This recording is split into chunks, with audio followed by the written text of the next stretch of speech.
Elephants grazed inside Zimbabwe's Hwange National Park in August 2015. Philimon BulawayoReuters Washington. Maybe it was the memory of a long-ago childhood visit to the zoo. Maybe it was a sense of loyalty to the symbol of his political party. But President Trump's surprise intervention to try to save the elephants of Zimbabwe has drawn praise from across the political spectrum, and the question of why he did it has now become, well, pachyderm in the room. In what may be one of the most curious moments of his first year in office, Mr. Trump put a sudden halt to a new federal government ruling that would have allowed hunters to bring trophy elephants killed in Zimbabwe into the United States, calling big game hunting a horror show that he did not believe helped conservation. There's a lot of shock that this president and this administration would roll back a decision on trophy hunting like this, said Tanya Samarab, a senior attorney with the Center for Biological Diversity, which fights to protect species threatened with extinction.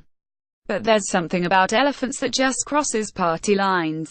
They get to people. Aides said it was no more complicated than that. The president likes elephants, they said.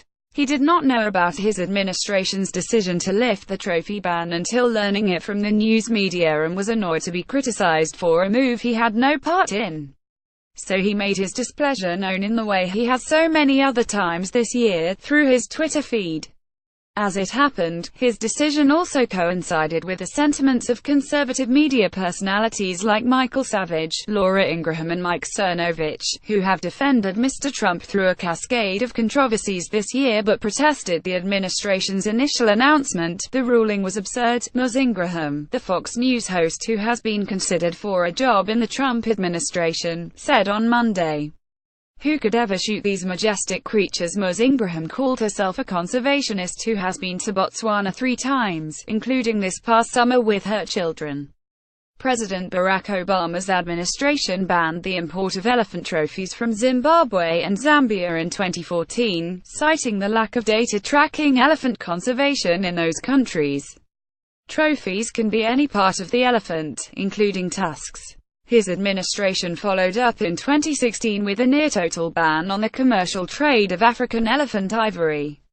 That ban remains unchanged. Both African countries have struggled to maintain or increase their elephant population, according to the Great Elephant Census, a project financed by Paul G. Allen, a founder of Microsoft.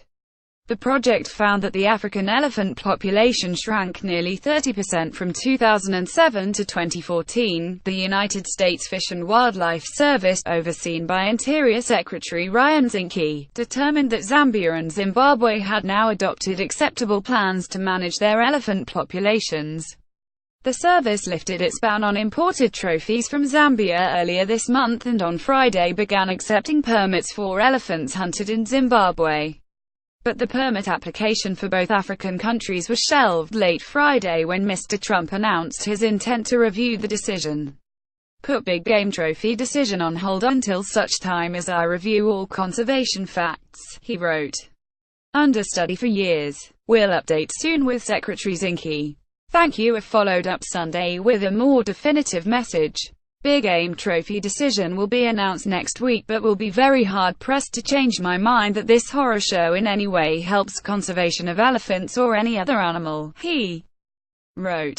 Mr. Trump is not a hunter, unlike his sons, Donald Jr. and Eric. In 2012, photographs were posted of the two men posing with several dead animals during a safari in Zimbabwe, including one that showed Donald Trump Jr. holding a knife in one hand and a severed elephant tail in the other. Donald Jr. said at the time that the hunt was legal and that such safaris actually help preserve wildlife by providing financial incentives to local residents to maintain the game populations. He told Forbes magazine that he and his brother picked up hunting from their maternal grandfather. His father, a lifelong city dweller, really doesn't understand why Eric and I hunt, he added. However, he is open-minded and so always allowed us to go hunting. Lara Trump, Eric's wife, on the other hand, has become a vocal animal rights advocate, and the Humane Society of the United States said she brought up the elephant trophy issue during meetings on Capitol Hill last Thursday. She and her husband visited the White House on Friday, but advisors to the president said they did not know whether the issue came up. Mr. Trump was certainly getting grief about the announcement to lift the ban from others. Mr. Savage, a talk radio host who has defended Mr. Trump so ardently he once warned of civil war if Democrats removed him from office, was indignant. "Do brave men hunt elephants?" he asked followers on Twitter.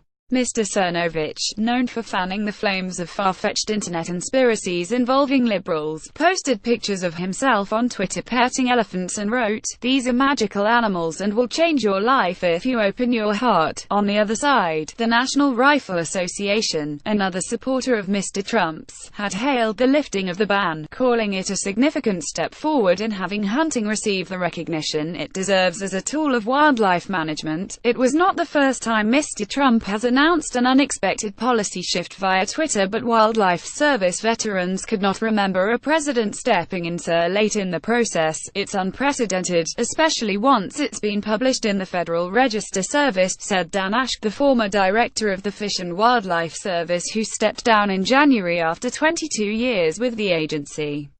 "It puts the Fish and Wildlife Service in an awkward procedural position." Mr. Ash, now president of the Association of Zoos and Aquariums, said he was surprised not only at the president's intervention but at the timing of the agency's recommendation. This administration has not yet found a voice on the wildlife trafficking epidemic, which is what's driving elephants and other animals into extinction, Mr. Ash said. "I would they hoped, and maybe expected, that they would have first found a voice on the larger issue of wildlife trafficking before they ventured into trophy hunting." Indeed, the uncertainty generated by the president's involvement prompted a lawsuit on Monday by two environmental groups, the Center for Biological Diversity and the Natural Resources Defense Council, citing confusion over the administration's position.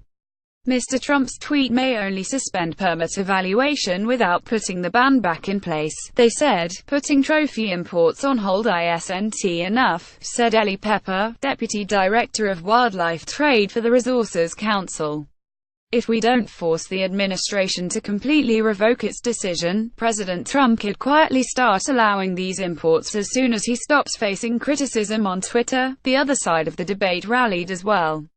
The Safari Club International sent out a call to arms last weekend, asking more than 50,000 members to lobby Mr. Trump and Mr. Zinke to stand by the decision to lift the ban, blaming the shrill, negative reactions of anti-hunters and media outlets. "You don't hear a lot of hunters stepping out," said Paul Babbers, the organization's president.